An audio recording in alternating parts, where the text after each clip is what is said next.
It's been said that achieving a little success sometimes can keep you from achieving a lot of success. So how do you get employees to see the untapped greatness in themselves? What's more, how can you get them to pursue that greatness? For these answers, we turn to John Hersey. As a business consultant, John Hersey has used his ideas to help some of the world's leading companies unlock greater employee performance. He's also shared his views in the popular book, Contagious Leadership. Let's listen as John Hersey talks about how to help employees be their best. How to help employees be their best. This is what we all want to do, isn't it? It's what our jobs are, isn't it? Yes. At the end of the day, in our efforts to get every bit out of every single employee or every single system, sometimes we overlook the simple. Don't we? We overlook exploring tools that are either inexpensive or more simplified, less complicated. The tool we're going to talk about in this session is looking to greatness.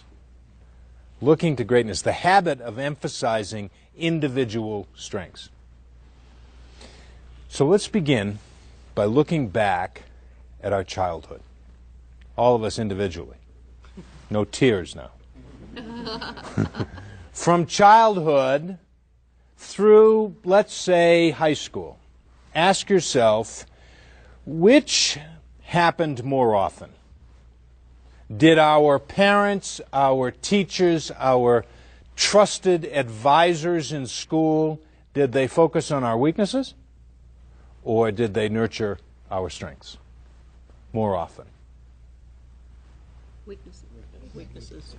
We learned that, didn't we? I mean, we were told to be careful the way we color. Make sure it's in certain rules, in certain boxes in the blocks. Don't color outside the lines.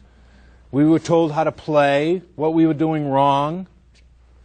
And we brought this with us into business. A focus, not so much in what people were doing well, but what people were doing poorly. We brought it into business. I can remember a time back in many, many years ago, back in junior high school. When I was growing up, I was a pretty good baseball player. My dad thought I was good enough to play in the professional leagues at some point, major leagues. And I was a catcher.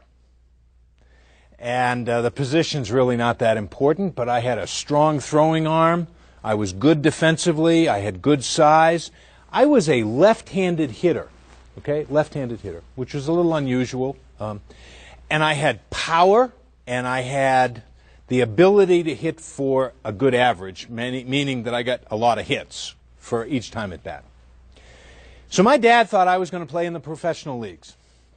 And then I got into junior high school, and a coach thought that it would be good for me to be what's called a switch hitter. So let me explain what a switch hitter is. If you're a left-hand hitter and a right-hand pitcher, left-hand hitters hit right-hand pitchers better because of the way they can see the ball. So when you're facing a left-hand pitcher, if you were a right-hand hitter, you'd statistically do better. So theoretically, if I could hit from either side of the plate, my average would be better. So was the theory of my junior high school coach. So for an entire season, beginning in the early spring, right straight through summer, we worked on my hitting as a right-hand hitter. What do you think happened? Messed up your left. It messed up my left side. You're absolutely right. Not only did I become just a sort of an average right-hand hitter, but my results as a left-hand hitter declined. You know, if we constantly focus on weaknesses, and that's what happened. We practiced my weaknesses. We practiced them every single day, and we began to forget about my strengths. And from childhood to date, we've learned to focus on people's weaknesses, to the point we've brought it into our business world. Let me introduce a couple of terms that we're going to be working with. Contagious leaders and contained leaders. Contagious leaders fundamentally believe that their number one job is to create a culture that's rich with talent of people who just perform to their full potential, and they're excited about doing so. Contained leaders, on the other hand, are very much about themselves, their own performance, and results, and they're not interested in creating that culture. Contagious leadership is actually a creative process where contagious leadership is an environment that is rich with talent, talented people who willingly and enjoyably perform to their full potential. That's what contagious leadership is all about, is creating that environment, doing whatever we can as leaders to create that environment, to create an environment where people can step up and perform to their full potential. It's an attitude, and it's an attitude that spreads throughout an organization. It'll spread from one person to another, or as I like to say, it'll spread from the mailroom to the boardroom. And it usually goes in that order, from the mailroom to the boardroom. And in that organization, there's this distinction that we have between contained and contagious leaders. Contained leaders focus on people's weaknesses. They always look at what's wrong. That's the place where they begin, is what didn't happen the way I wanted it to happen? What went wrong? What mistakes happened? They concentrate on mistakes. They tell us what we did wrong, but rarely ever tell us what we did correctly. They don't pat people on the back. Oftentimes you'll hear a contained leader say, but what do we pay people to do? We pay them to do it correctly. Contagious leaders see the world differently. And believe me, contagious leadership is something you can train yourself to do. Contagious leaders, many of that we work with, have taught themselves to focus on people's strengths. They're well aware. Contagious leaders know, probably better than the contained leader. They know what the weaknesses are. They're aware of it. It's their job to be aware of it. But they focus on people's strengths. They know what you are best at. Okay? And where do you perform the best? Do you perform the best in an activity that you know you're great at, or in an activity that you feel uncomfortable doing and you feel like you're not quite prepared for? I'll tell you another story, personal story. Years ago, I was in the advertising business. And I had some great success in being able to work on accounts where there was a relationship problem.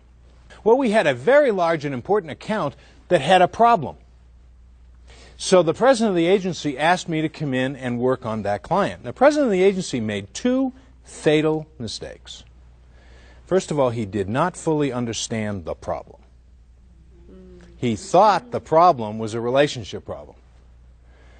So he also didn't understand the strengths, the real strengths of the solution, which was me. See, the problem wasn't a relationship problem. The problem was a detail problem. The client, they had a media program for their advertising that literally on every quarter, the media plan was about that thick. I mean, it was very, very detailed. And the client actually expected someone who would read this. Ha! Go figure. I am not a detail person. I'm a relationship person. I go in and work out relationship issues. The client expected me to know what was on page 247 of that media plan. They didn't get it. So a detail problem became a relationship problem. Do you see what I'm saying? The CEO made two fatal flaws. He did not understand what the client was looking for, but more importantly, he didn't understand my strengths. I can want to be a good engineer from now until doomsday. It's never going to happen.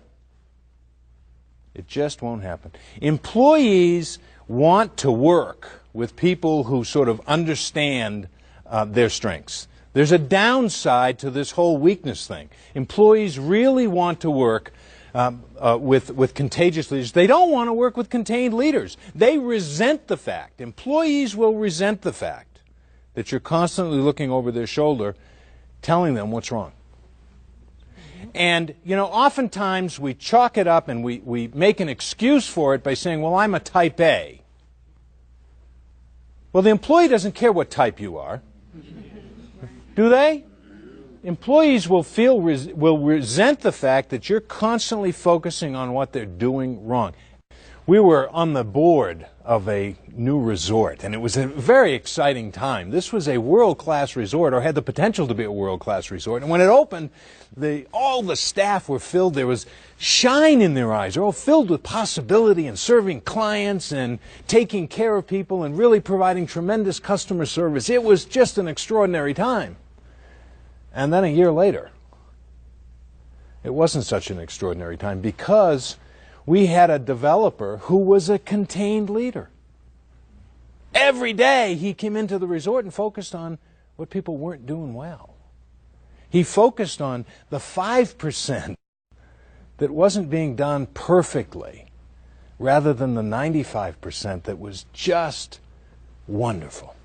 And as a consequence, a year later, he had employees who didn't see possibility anymore. They saw drudgery, having to go to work every day. The benefits, on the other hand, of looking to people's greatness are increased confidence. Just think about it yourself. If you knew that you didn't have to, but you had the opportunity to go to work every day where someone would tell you how terrific you are, wouldn't you want to go to work? Yeah, we all would. There's other possibilities. You create this culture, if you will, inside your company by looking to what people are great at. You create a culture where people focus on what's possible. See, if you look at what's wrong, they look at what's wrong. They look at what's wrong, they look at the obstacles constantly. There is no possibility in that. So there is more innovation and creativity.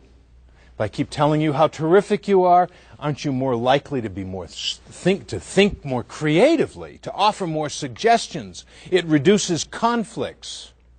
Across the board, it reduces conflicts because people are feeling better. It increases productivity, and it reduces turnover. That's how this whole looking to greatness.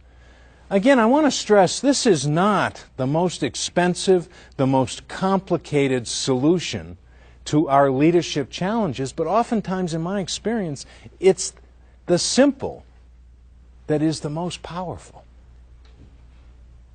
Look at athletic teams worldwide. Worldwide. Those who achieve greatness, whether it's individual sport or team sports, those who achieve greatness do the fundamentals well. Do the fundamentals well. There was a college basketball coach in the United States named John Wooden. He coached at UCLA. And during a period of time, I wish I could actually remember the statistics, but they won at one point 80 basketball games in a row without a loss. They won, I believe it was 15 or so national championships here in the United States among all the college teams. And he had incredible superstars, players who went on to just extraordinary levels of success as professional basketball players. And ask each one of those superstars what they were forced to look at in college on the basketball court every afternoon at practice, and they would say fundamentals. How did we pass? How did we shoot? How did we defend? How did we do the basics well? And that's what contagious leadership is all about. That's what looking to greatness is. So how do we develop this habit? How do we practice this habit of looking to greatness when and using some guidelines when we're practicing the habit of looking to greatness? First of all, you need to identify each person's strengths. Now think about this. This is not an easy challenge. I'm not talking about identifying just their technical skills. Are they a good programmer or not? But identify their behavioral strengths. Think about this one. And if you have to use any kind of assessment tools, we encourage you to do that.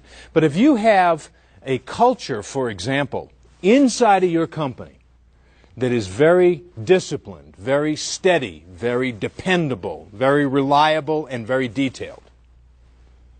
And you hire someone who has the technical qualifications to do the job, but in fact, they're not disciplined, steady, reliable, and detailed. They're aggressive, they're fast-paced, and they just want to kind of go like heck and get it done. Okay? Culturally, they're not going to fit your organization very well at all. Our job is to get to know people's strengths, however it is that we need to get to know their strengths. Their technical strengths, their behavioral strengths as well. We need to get to know those strengths. Oftentimes, it's as simple as asking them. Now, you can use various assessment tools. There's lots of them available. But sit down and ask someone what their strengths are. Not your skills. What are your strengths? What makes you stand out? Ask somebody, and they'll tell you. Step 2, refer to those strengths whenever possible. For example, you might say in a meeting, let's make sure we get Tony on this team. She's a great project manager. Well, make it your business to know that Tony's a great project manager, and then you can bring in those people's strengths. So the step 2 is make a habit of referring to people's strengths as often as possible. Step 3 is hold people accountable for their strengths. Contagious leaders not only identify people's strengths, but they hold them accountable for those strengths.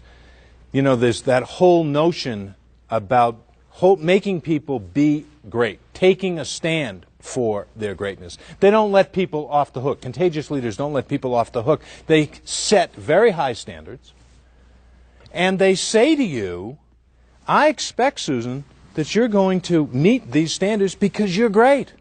And I know you can do it. And I believe in you. And when people know that you believe in them and you take a stand for them, big things begin to happen. Okay, so let's recap what we've learned today.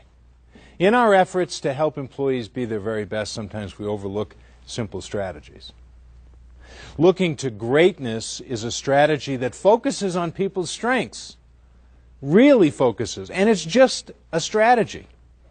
Some leaders look at what's wrong. We learned that some leaders look at what's wrong. They focus on what people are doing poorly, while others, the contagious leader, focuses on people's strengths.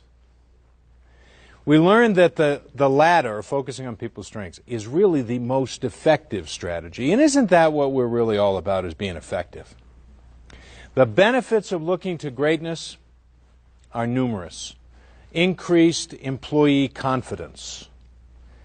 If I know that people are going to be looking at my strengths every day, you bet I'm going to have more confidence when I go to work. And as a consequence of that, we're going to create an environment full of possibility where people are focused on what we can do, not what the obstacles are. As a consequence of that, we will create an environment full of innovation and creativity where people are actually offering solutions. We'll also have less what we call, quote-unquote, being right. People sometimes can get committed to being right rather than being effective. And if we have less of that, another benefit is that we have less conflict. With less conflict becomes increased productivity. I mean, we spend how much time trying to deal with the conflicts when we could be getting things done? And also because of all those conflicts and that little or lack of productivity, we have turnover, and looking to people's greatness will reduce turnover because people want to work in an environment where they're appreciated. There are 3 steps we learned to practice this strategy of looking to greatness. The first step is make sure we know what people's strengths are. Take it upon ourselves to be responsible for really getting to know our people well, whether that's through assessment tools, through observation, or simply by asking them what we think they're great at. They'll tell us if we just ask them what we think they're great at. The second thing we want to do is refer to those strengths as often as we possibly can. We can't tell people how terrific they are enough. And finally, hold them accountable. If I'm going to tell you, if you're going to tell me how terrific I can be, then hold me to that standard. If we can hold people to this standard, this is a very simple strategy. but the power in it will go beyond your understanding. You look to people's greatness. Take this back and every day focus your attention on looking to people's greatness. Know their strengths, refer to it, hold them accountable to it. Your performance as a department, as a company, your productivity, your results will skyrocket, and your people will be the best that they can be.